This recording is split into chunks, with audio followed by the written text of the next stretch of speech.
Biasanya kita bisa mendengar suara mereka, tapi belum tentu kita bisa melihat mereka. Kenapa begitu? Karena diyakini mereka memiliki kemampuan supranatural dan biasanya gaib, sehingga hanya dapat dilihat oleh orang-orang tertentu.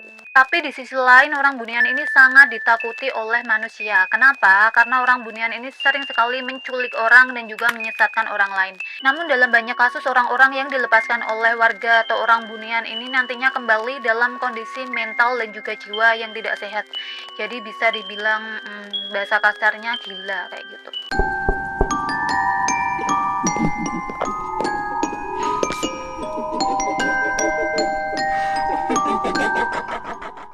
Hai, Assalamualaikum warahmatullahi wabarakatuh. Nama aku Lisa and welcome back to Creepy Time.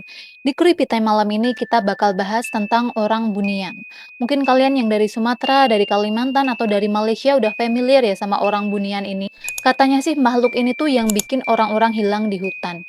So, siapa sih dan apa sih itu orang bunian? Langsung aja kita masuk ke pembahasannya. Let's go! Orang bunian, kalau kalian dengar nama ini, kira-kira kalian berpikiran bahwa makhluk ini tuh makhluk apa?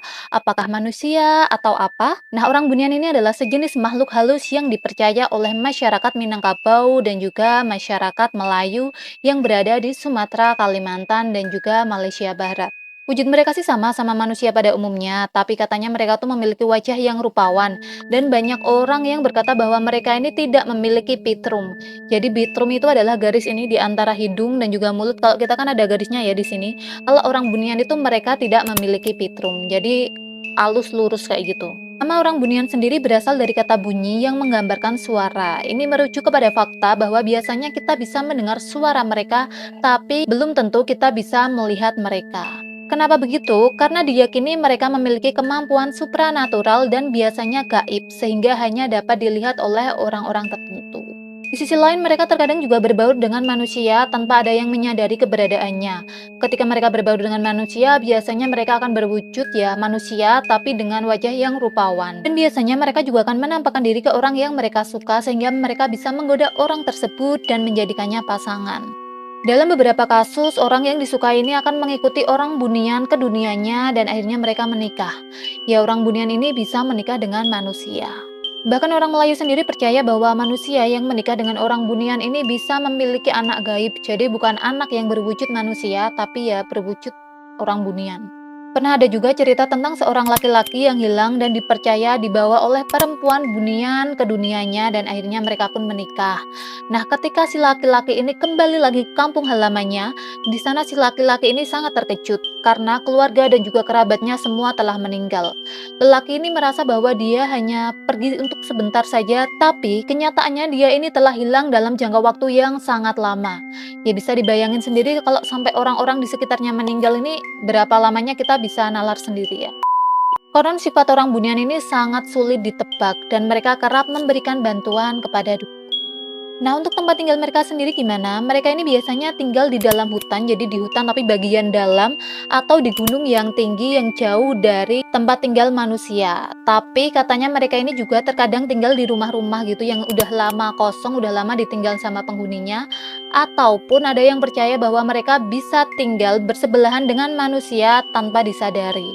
Jadi bisa aja mereka tinggal di rumah kalian.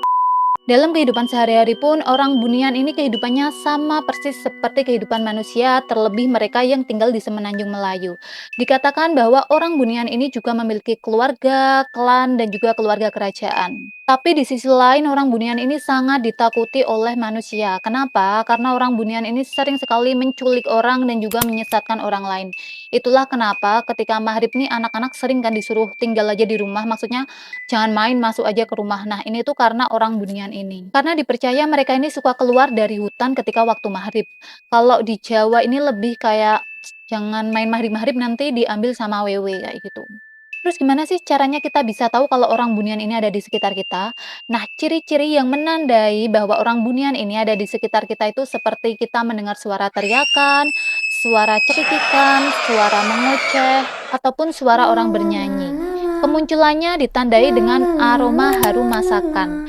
Karena katanya nih ya, orang Bunian ini memancing mangsanya atau memancing orang ini dengan harum masakan itu. Ini juga digunakan dia untuk memancing para orang tersesat ataupun mengundang mereka yang tersesat di hutan. Lalu nantinya orang yang terpancing dengan harum masakan yang mereka buat ini akan dibawa ke dunianya. Mereka yang disesatkan biasanya merasa diterima oleh masyarakat yang ramah. Mereka pun menganggap perkampungan orang Bunian ini sebagai perkampungan biasa dengan rumah-rumah dan fasilitas umum. Dan kalian tahu, nggak jarang ya orang-orang yang disesatkan ini akan hidup dan berkeluarga di perkampungan orang Bunian ini. Mereka akan terlena karena perkampungan Bunian ini digambarkan dengan perkampungan yang sangat indah dengan fasilitas yang sangat lengkap. Jadi kurang lebih hampir sama kayak kota Saranjana mungkin, cuman nggak secanggih kota Saranjana.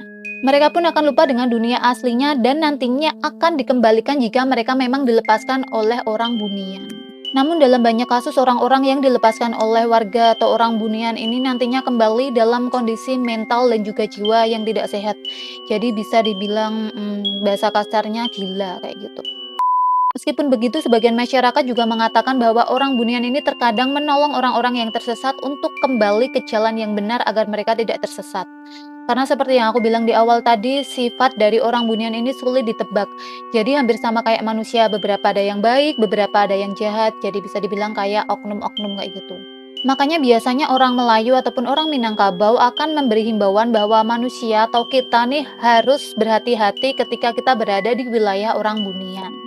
Nah, itu tadi pembahasan tentang orang Bunian. Gimana pendapat kalian tentang orang Bunian ini? Apakah kalian percaya atau tidak? Atau mungkin kalian ini pernah bertemu dengan orang Bunian? Atau kalian kenal orang yang pernah tersesat di kampung Bunian? Atau tahu orang Bunian? Atau ketemu kayak gitu? Komen di bawah.